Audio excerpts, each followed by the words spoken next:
Welcome, everybody, to the 6 p.m. Redevelopment Agency meeting of April 12th, 2022. Let the roll call reflect that all board members are present. First item on our agenda is the opening ceremony. I'll defer to Vice Chair Lopez for the Pledge of Allegiance. Thank you, Chair. And at this moment, I would like to welcome Troop 22 visitors here at the Council Chambers. Thank you for being here. And I would also like to defer to Troy to help lead us in the Pledge of Allegiance, please, if you would like to come up. Thank you so much.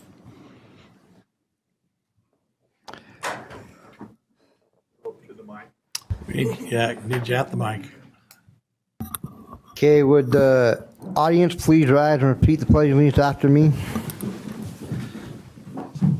I pledge allegiance to the flag of the United States of America, to the republic for which it stands, one nation, under God, indivisible, with liberty and justice for all. 2. Audience may be seated. Thank you. Thank you, Troy. Thank you, Troy. Thank you, Troop 22. If you'll please consider joining us for a moment of silence.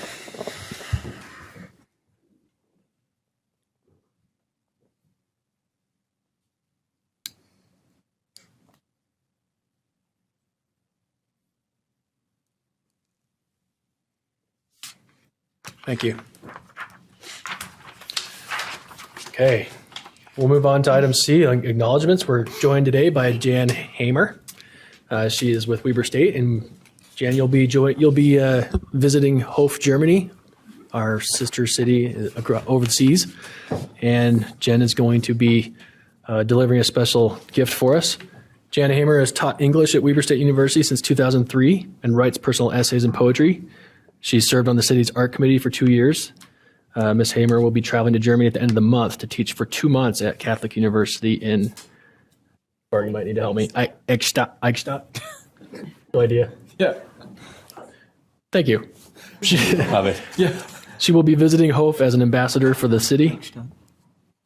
How'd I do? Good. Eichstatt. Thanks. So we'll be presenting her with a gift that the council had hoped to personally deliver to Hof in 2020.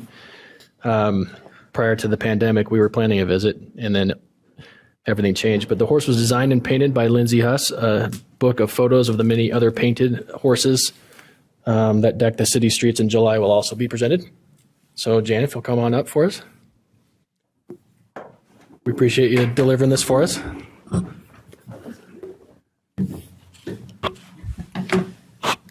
you go. Fantastic. I'm excited to do this. I want to get a full picture of the council. Yeah, should we do that?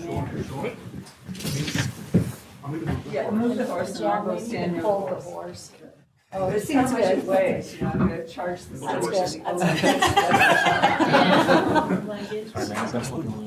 As you should.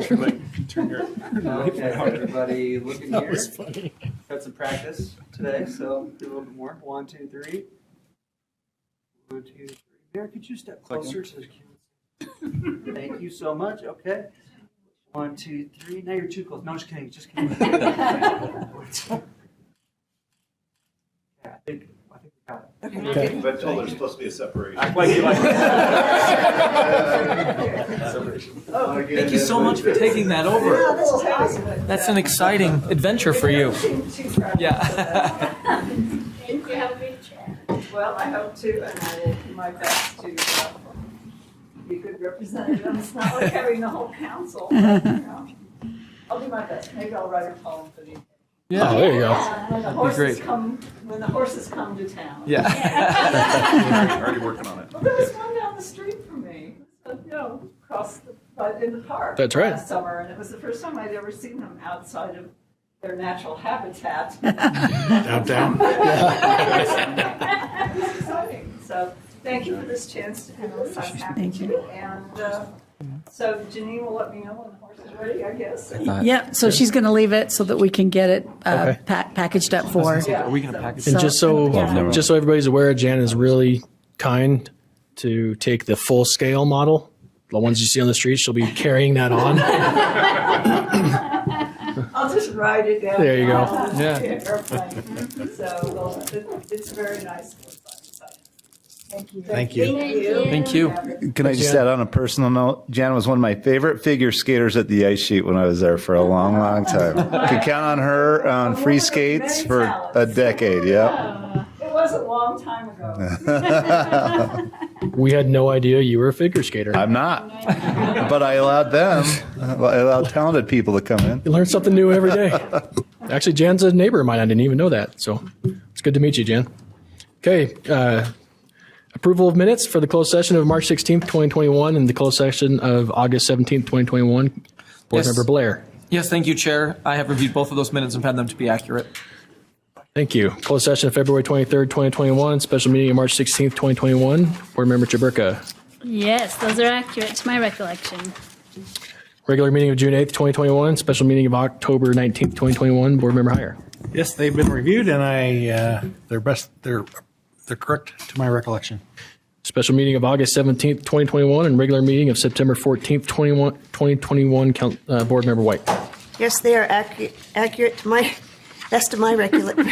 Oh, thanks. Sorry. Recollection, and I move to approve them. Second.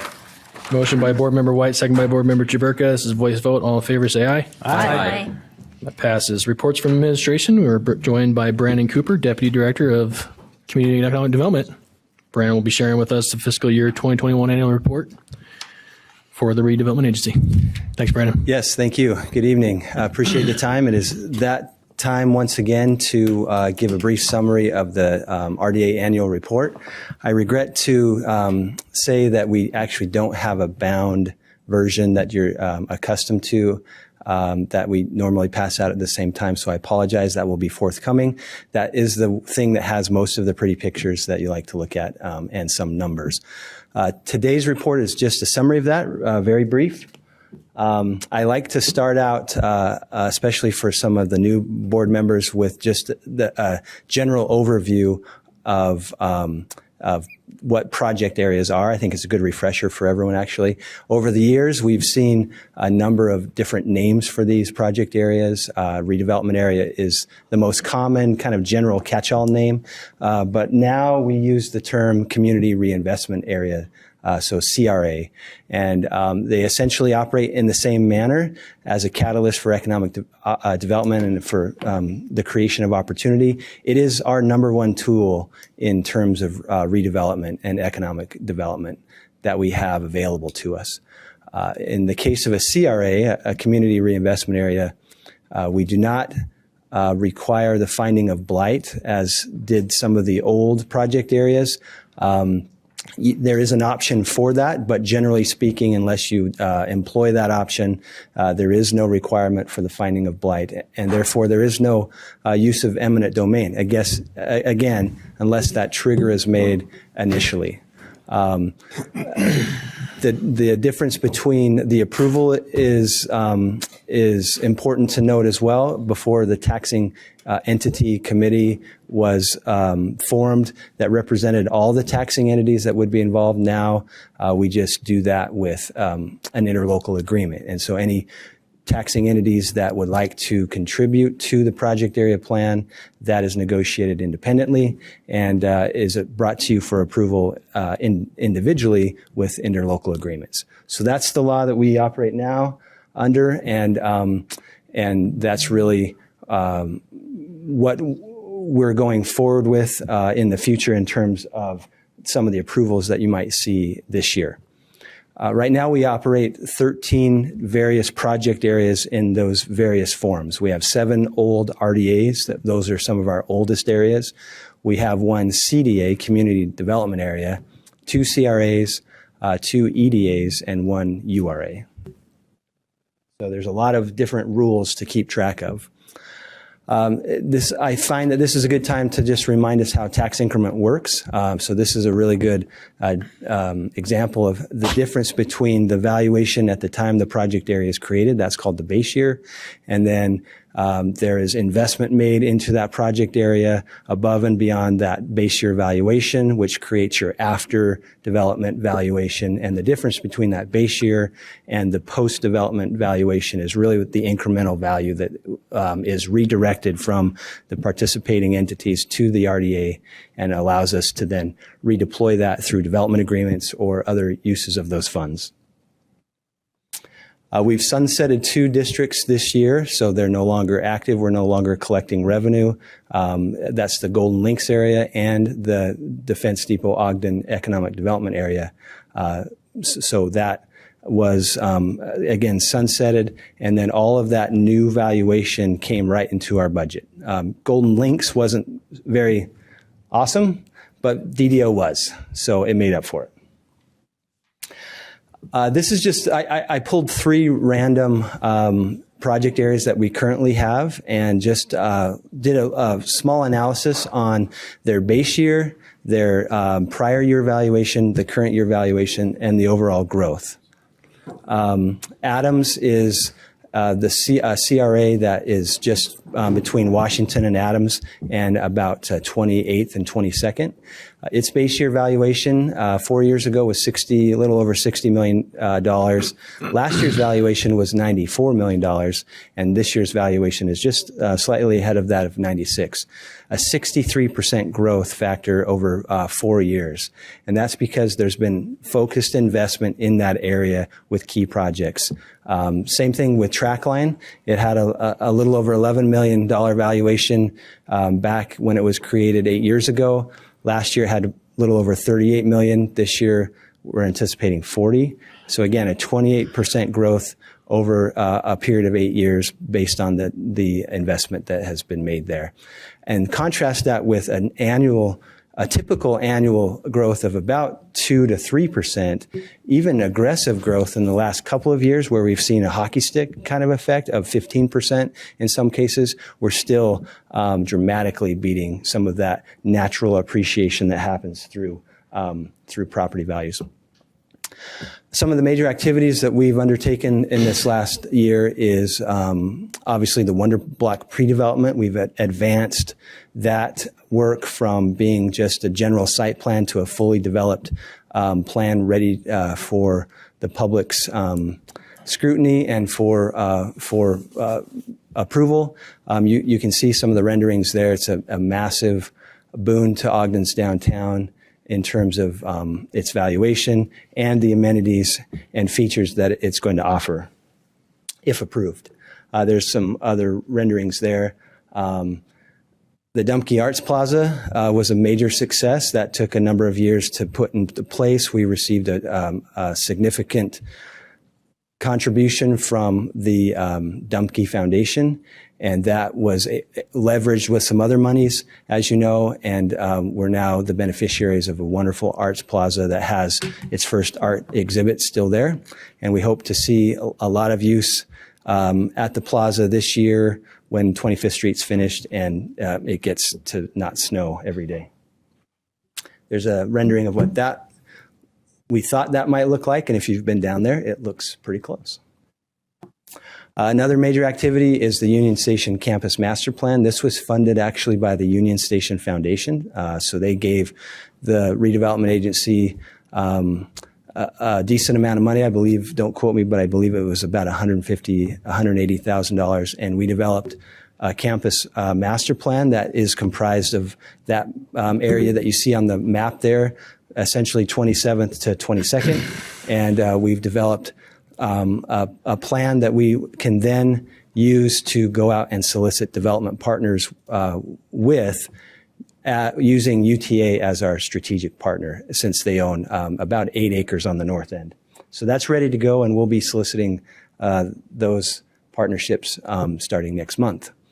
We've also done the Capitol Square pre-development master planning. This was adopted by or approved by the Planning Commission, adopted by the City Council, and so we're bringing forward the first development agreement to you all, I think, next week for the apartment building in the lower southeast corner there. So that's exciting. And upcoming, we're still working on what we call the big rocks. Those are represented with the Union Station, East Temple.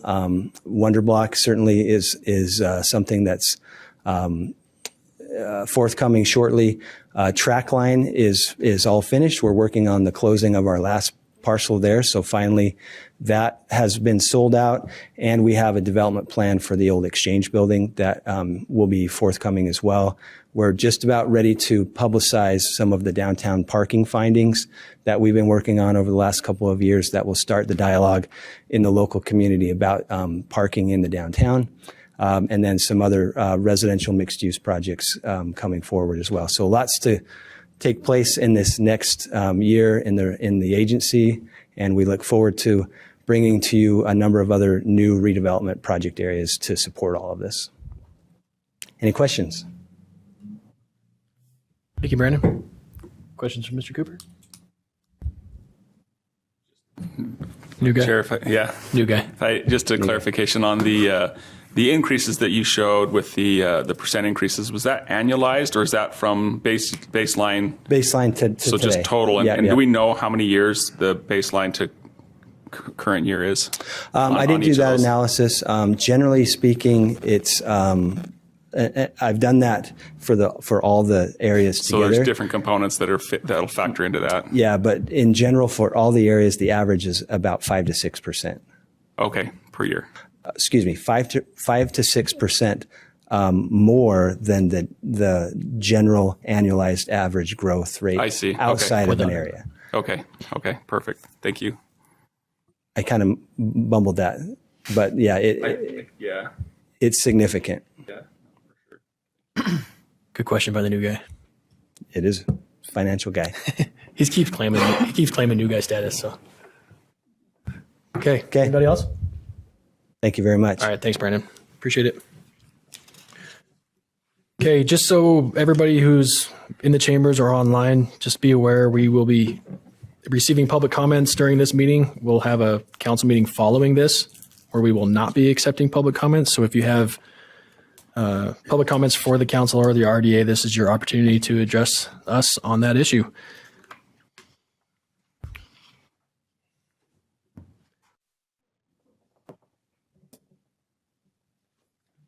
Joined in person.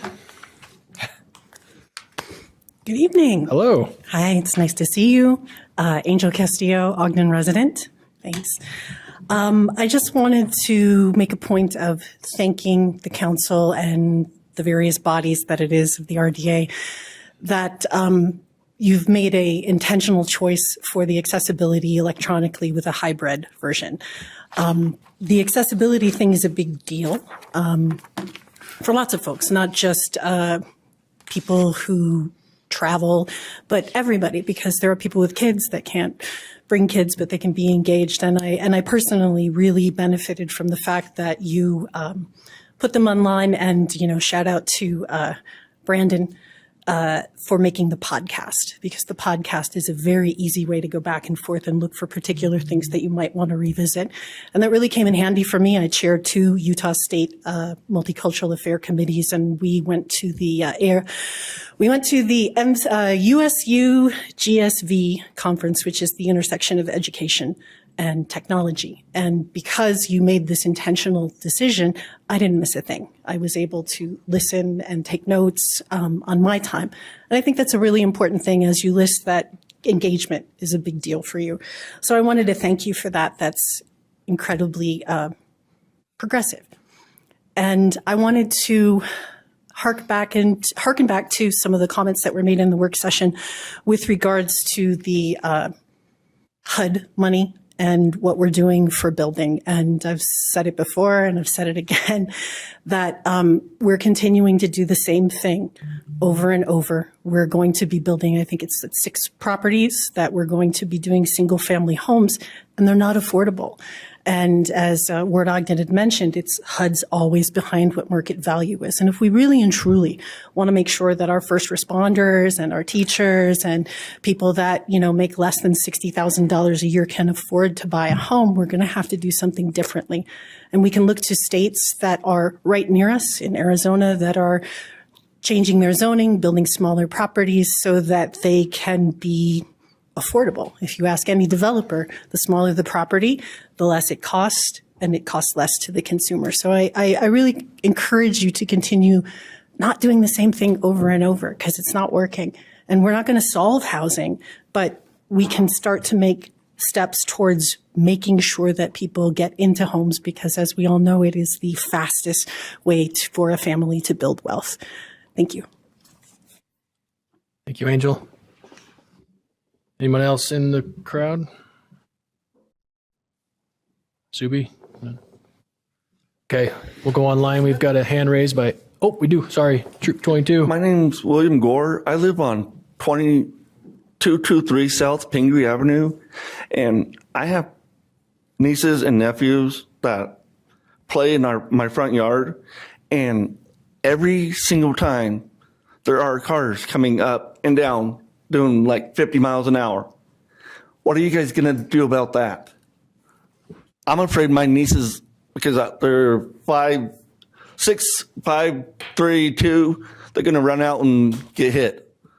I talked to the Ogden City Police Department. They're not doing nothing. Who do I talk to about that? I'm glad you asked. Because I'm sick and tired of it. So do you see this gentleman over here with the badge? That one? Yep, that is Deputy Chief Subi.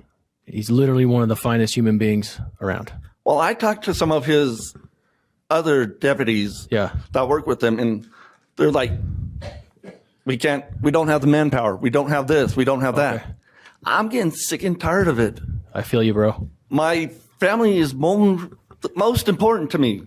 Okay. One of them gets hit. Whoever hits them is going to have me, my mom, my sisters, my dad on their case. Okay. Can I ask you to chat with Deputy Chief for me? Thank you. Okay. Anybody else in the crowd want to care to address the council? Okay. Sorry, Heath. Now we'll go to Heath Sato.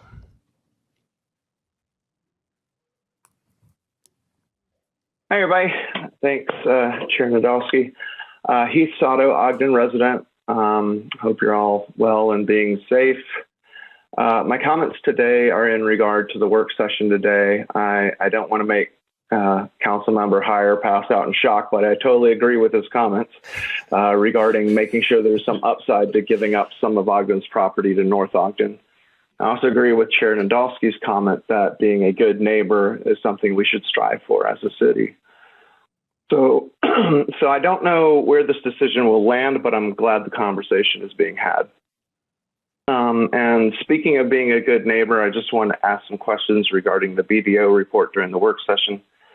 Number one is I genuinely don't know the answer to this question, so this isn't merely a rhetorical comment. My question is, if the BDO is 30 years ahead of schedule, according to what Mr. Cooper said, does that mean our neighbors in Marriott-Slaterville had their views and so much more ruined 30 years sooner than they should have expected? And number two, while giving the report, Mr. Cooper kind of glossed past the very real issues happening out there where the construction is happening with a "we won't discuss that" comment. I have to ask why. Shouldn't a report on the BDO include more than just the good stuff and report on what we're doing about the trauma our neighbors in Marriott-Slaterville have been subjected to by this public-private partnership that Ogden is engaging in for our city's own profit? The BDO is a great source of money for us. It's a great thing for Ogden, but it shouldn't allow them to just act without any repercussions in the way they're dealing with things there. And those are my comments for today. Thanks for listening, and thank you for keeping the work sessions available on Zoom for those of us that can't take the time out of our days to be there physically. I know it's an added effort, so I wanted you all to know it's appreciated. Thanks. Thank you, Heath. Thank you, Heath. It's good to hear an attaboy out of you. Thank you so much. See, sometimes we can get along, right? We I can know. agree. It's great. Okay, is there anybody else? Doesn't look like it online, Brandon.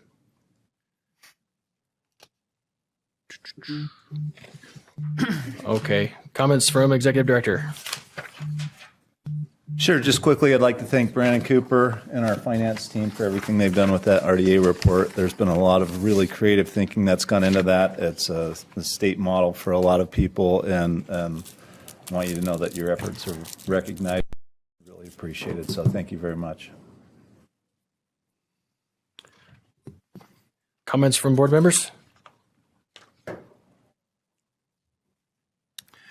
Chair, I think it might be well if I've listened to the dialogue of Marriott Slaterville and I've had several conversations with my colleagues as well as the mayor of Marriott Slaterville, and I keep getting left with this idea that the council is a legislative body for Ogden City and has no authority over that issue.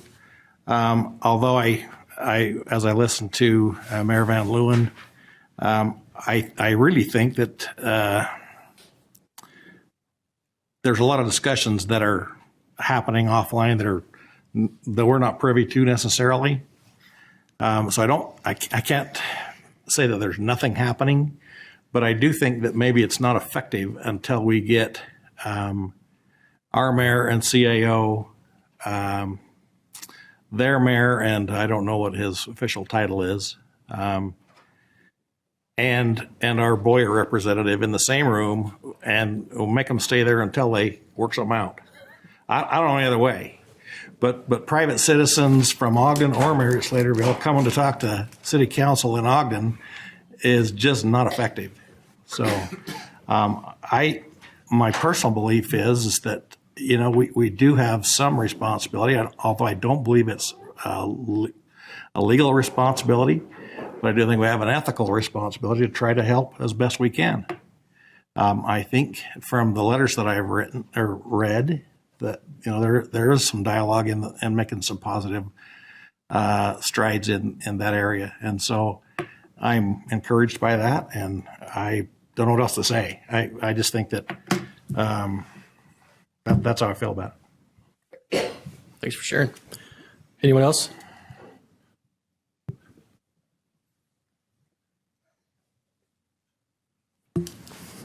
So, Chair, if I can this is different or not related. I don't know if this is the right time to do this, but I just wanted to highlight the Weber State Spirit Squad, who just brought home the 5th consecutive national championship in the Division I, the Advanced Co-Ed Division I competition, which pretty awesome. You think about all the accolades, and we see a lot of success at Weber State in so many different areas, but that's dynasty level, 5 years in a row. It's pretty cool. And I know that Waldo's won some awards through there and been the national champion a couple times, but that's a special group of athletes. And coming from having spent a lot of time with the Weber State Wildcat Club board, I think it's really neat, and it's great that hopefully we can recognize them somehow. But anyway. Yeah, I think we do a recognition for them each year. I think they won 2 national championships this year, 2 different categories, right? 2 different categories. Yeah, they did have 2 teams win national championship. And Waldo is awesome, which is why I named my cat after him. Chair, I got to see them perform at the basketball game after they had won that. And I tell you what, you could not take it all in. There was so much going on. I know. I was really wishing I'd have had some kind of a way to capture that, because that was impressive. Okay, comments by other board members? Sorry. Okay, I'll just say we're scheduled to present the softball team with an award. Councilmember Ritchie on Saturday. Go Cats, beat the Grizz. But related to board member hires comments, I think we're all in the same position. It's we all have our lane, we all have our authority. We would hope we have influence with one another. And I guess people are welcome to come here and voice their comments. It is probably not the most productive venue. Right. I think I'm with Councilmember Heyer, where we're making the request of our administration to meet with their administration and Boyer, work out what they can, make it right. This council stands ready if there are fiscal notes to those decisions that need to be addressed. That's within our authority, and it's something I think we all want to see happen. It does feel like we have an obligation and a duty to be a good neighbor to some degree. So, Mr. Chair, can I just add? Yeah. We've had some of those meetings already, and they're continuing. So we're committed to that, and it's a great point, and that's something we're working through right now. And that just takes a little bit of time. There's a lot of emotion in that, and a lot of investment on both sides of that, but we're committed to continuing that conversation and to work for what we hope would be a place in the middle and a win-win for everybody. So if there's anybody listening from Marriott Sladeville, they're not here tonight. I hope that you guys can reach out to your mayor. Members of the Ogden City, members of the council will reach out to our mayor, implore him to get in the same room and figure this out. Bring to us a proposal for budget. We'll work it out. Absent that, I'm with you. I just don't see how we can constructively get through it. Yeah. And Mayor, I think people are going to continue to come here if they don't have a venue to be heard and if they don't see progress. So I think that's why we're seeing so much input in this venue, is because it's the last option and last resort. So absent progress, absent communication back on the progress that's being made, I think we'll continue to see that. But if you guys can make progress, I think it'd be a huge boon for everybody. Appreciate it. Okay. If there's no other comments from board members, I'll entertain a motion to adjourn. Motion to adjourn? Second. Motion by board member Ritchie, second by board member Chaburka. This is a voice vote. All in favor, say aye. Aye. Any opposed? That meeting is adjourned. We'll wait for the recorder to get set and then we'll start the next one.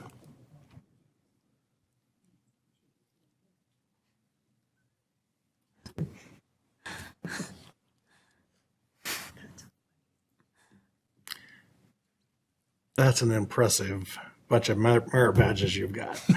I got to say, stand up. That's not impressive. That is impressive. That was a lot of time. It's a lot of work. It's a lot of work. Yep. One spot. Good to go. Okay.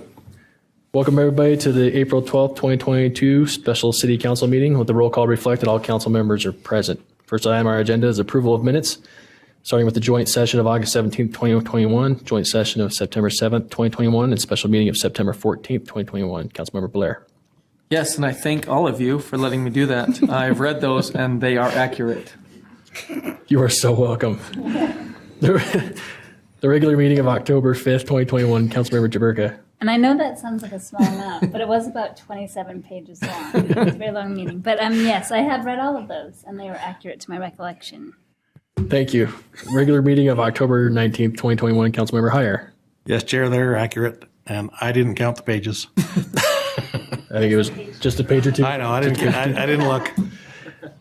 And the strategy session of September 21, 2021, work session of October 5th, 2021, and joint session of October 19th, 2021, Councilmember White. I don't know, I might have you beat. Yep. Yes, I've read those, and those are accurate to my recollection, and I move that we approve. Jeez, oh Pete. I move that we approve the minutes. Second. We have a motion by Councilmember White, second by Councilmember Blair. This is a voice vote. All in favor, say aye. Aye. Any opposed? That passes. Common consent. We have two items listed: the consideration of appointment of Richard Armstrong to the Ogden City Arts Committee, as well as the consideration of the reappointment of Ernie Terrazas, Nick Morris, Diana Miser, Bonnie Baird, Cindy Hallowell, Sandra Tuck, and Judy Cully to the Ogden City Arts Committee. Sorry, to the Christmas Village. Just a second. Yeah. Oh, there we go. I was going to say, I think that's a typo. Little It should typo there be Christmas for the Village. Christmas Village. Thanks. Did Councilmember Ritchie make him? I didn't make a motion. I just was clarifying that it's the Christmas Village, not the parks. Then I will go ahead and make a motion that we adopt the two items listed under common consent. And I will go ahead and second that. Motion by Councilmember Blair, second by Councilmember Ritchie. This is a voice vote. All in favor, say aye. Aye. Any opposed? That passes. We have the next item is closed executive session. Consideration of adjourning into a closed session. Chair, I'll make a motion then that we adjourn into a closed executive session for one of the 7 items listed in the agenda. Second. We have a motion by Councilmember Heyer, second by Councilmember White to adjourn into closed executive session. This is a roll call vote. Councilmember Blair? Aye. Councilmember Jaburka? Aye. Councilmember Heyer? Aye. Councilmember Ritchie, Aye. Councilmember White, Aye. Vice Chair Lopez, Aye. Chair Nadolski. Aye, that passes. We will adjourn into closed executive session. For the public to be aware, we will adjourn from this meeting within the closed executive session. So this is the last you'll see of us tonight. Thank you very much.